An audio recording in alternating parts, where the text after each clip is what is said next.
வணக்கம். நான் உங்கள் அன்பான சயின்டிபிக் வேதிக் அஸ்ட்ராலஜர் அஸ்ட்ராலஜி பேசுகிறேன். நல்லது நினைப்போம், நல்லதே நடக்கும். தொடர்ந்து நம்மளுடைய சேனல்ல வரக்கூடிய வீடியோஸ்லாம் பார்த்துட்டு இருப்பீங்க நம்புறேன். எந்த விதத்திலும் மூட நம்பிக்கையிலே போகாமல் உள்ளது உள்ளவாறு சயின்டிபிக் வேதிக் அஸ்ட்ராலஜி முறையில துல்லியமாக பார்த்து கொண்டிருக்கிறோம்.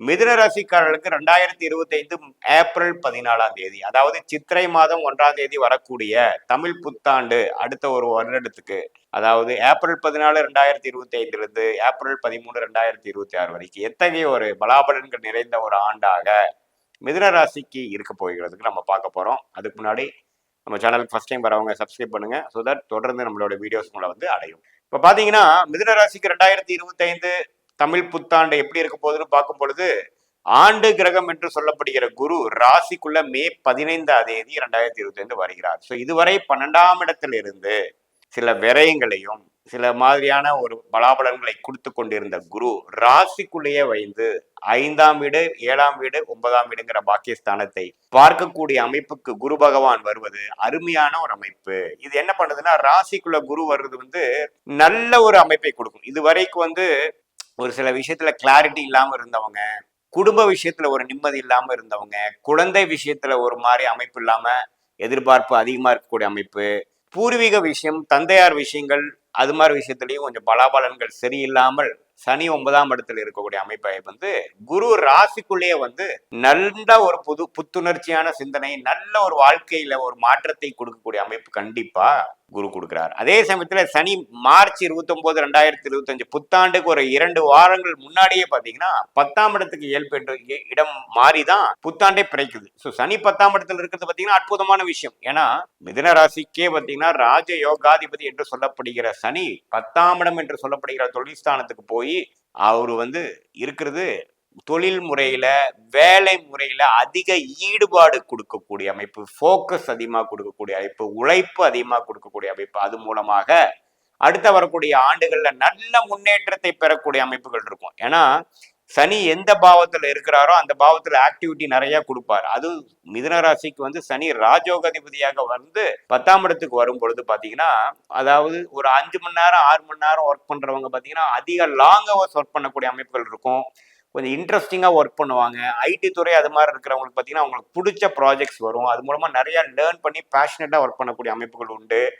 வியாபாரம் தொழில், அதாவது கன்சியூமர் ஐட்டம்ஸு மற்ற மாதிரி ஒரு மாதிரி உற்பத்தி பண்ணி விற்கிறவங்க, சர்வீஸ் செக்டார்ல இருக்கிறவங்களுக்குலாம் பார்த்தீங்கன்னா வேலை தொழிலாம் கொஞ்சம் சுறுசுறுப்பாக நடக்கும். அவங்களுக்கு வேணுங்கிற அமைப்பு, அவங்களுக்கு பிடிச்ச அமைப்பு, அவங்களுக்கு எது வருமோ, எது மாதிரி வேலையை அவங்களுக்கு பிடிக்குமோ, எதை எதிர்பார்த்து கொண்டு இருந்தார்களோ அது மாதிரி ஒரு ஆப்பர்ச்சுனிட்டியே கிடைக்கும். ஆப்பர்ச்சுனிட்டி அவங்க கிரியேட் பண்ணிப்பாங்க.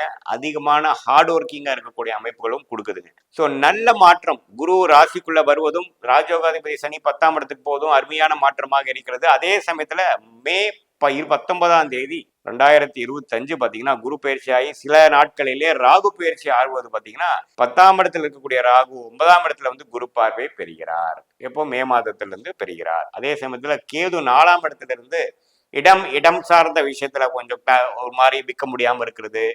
அதாவது ஒரு இடம விற்கலான்னு பார்த்தா கொஞ்சம் லேட் ஆகுது. அதே சமயத்துல அம்மா தாயார் விஷயத்துல கொஞ்சம் உடல்நல கோளாறு அக்கறைகள் கொடுக்கக்கூடிய அமைப்புகளா இருந்து 3ஆம் இடத்துக்கு கேது வருவது பாத்தீங்கன்னா நல்ல லிக்விடிட்டி, நல்ல மாற்றம், நம்ம என்ன எதிர்பார்த்துட்டு இருந்தோமோ அதை டக்குன்னு நடக்கக்கூடிய அமைப்பு, வேலை தொழில ஒரு நல்ல ஒரு முன்னேற்றம், அது மூலமாக பண வசதிகள் அதிகமாகி சில சுப விரயங்கள், கொஞ்சம் இன்வெஸ்ட்மெண்ட்டு, ஃபியூச்சருக்கு வேணுங்கிற ஒரு நல்ல திட்டங்கள்லாம் தீட்டி செயல்படுத்தக்கூடிய ஒரு அற்புதமான ஒரு தமிழ் புத்தாண்டாக மிதுன ராசிக்காரர்கள் இருக்கிறது. இதுவரைக்கும் குரு பாத்தீங்கன்னா 2024 மே மாதத்திலிருந்து 2025 மே 13ஆம் தேதி வரைக்கும் குரு 12ஆம் இடத்திலேயே இருந்து சில பல விரயங்களையும், ஷேர் மார்க்கெட்டில் இருக்கிறவங்களுக்கு நல்ல விரயத்தை கொடுத்தார், சுப விரயங்கள் கொடுத்தார், குழந்தைகளுக்காக செலவு பண்ணக்கூடிய அமைப்புகள், அனாவசிய செலவுகள், இது மாதிரி ஒரு ஃபங்க்ஷன் அது மாதிரி விஷயங்கள், சுப விஷயங்களுக்காக நம்ம செலவு பண்றது, ஒரு வண்டி வாகனத்தை பழைய வண்டியை கொடுத்து புது வண்டிக்காக ஒரு அதிகமான ஒரு டாப் அப் லோன் வாங்குறது,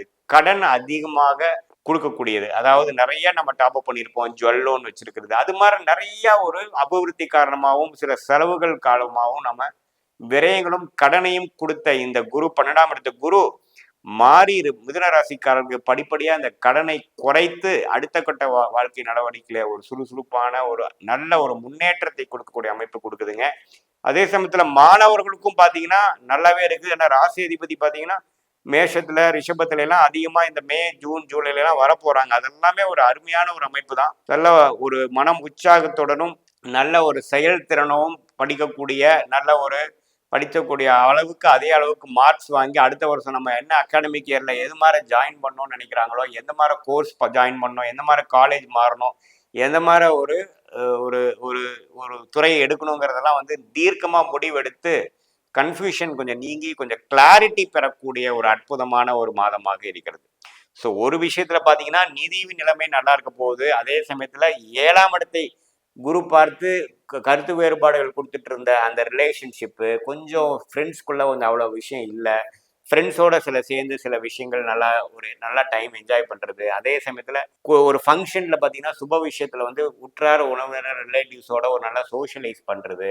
கணவனா இருந்தா மனைவி, மனைவியா இருந்தா கணவனுக்குள்ளே ஒரு இருக்கக்கூடிய அந்த நெருக்கங்கள் கொஞ்சம் அதிகமாகிறது. குழந்தைகளுக்கு வேணுங்கிற நல்ல அற்புதமான விஷயங்கள் பண்ணுவது. அப்பாவுக்கும் மகனுக்கும் கொஞ்சம் அப்படி இப்படி போய் 9ஆம் இடத்துல இருந்த சனி வந்து கொஞ்சம் பிரச்சனையும் ஒரு டிஸ்டன்ஸையும் கிரியேட் பண்ணது பார்த்தீங்கன்னா இப்போ கொஞ்சம் சுமூகமான ஒரு உறவை கொடுத்து 2 பேரும் 2 பேர்த்தோட விஷயத்தையும் இன்னும் கொஞ்சம் புரிதலோட நல்லாவே செய்யக்கூடிய அமைப்பு. பூர்வீகத்துக்கு சில விஷயங்கள் நம்ம போய் செய்ய முடியலைங்கிறப்ப பூர்வீகத்துல போய் நம்ம கொஞ்சம் செய்யக்கூடிய அமைப்பு. பூர்வீகத்திலே கொஞ்சம் வீடு கட்டுறது, இடம் பண்றது, அது மாதிரி சில விஷயங்கள்லாம் கொடுக்கக்கூடிய அமைப்பு கண்டிப்பா பாத்தீங்கன்னா இந்த மிதுன ராசிக்காரர்களுக்கு கண்டிப்பாக உண்டுங்க. இந்த 2025 ஏப்ரல் 14ஆம் தேதி சித்திரை மாசம் பிறக்கக்கூடிய அமைப்பு பார்த்தீங்கன்னா கிரக நிலைகள் எல்லாமே மிதுன ராசிக்கு கொஞ்சம் நல்லா தான் இருக்குது. அதே சமயத்துல ராசி அதிபதி ஆகிய புதனும் பார்த்தீங்கன்னா ஓரளவுக்கு நல்லா தான் சஞ்சரிக்கிறார்.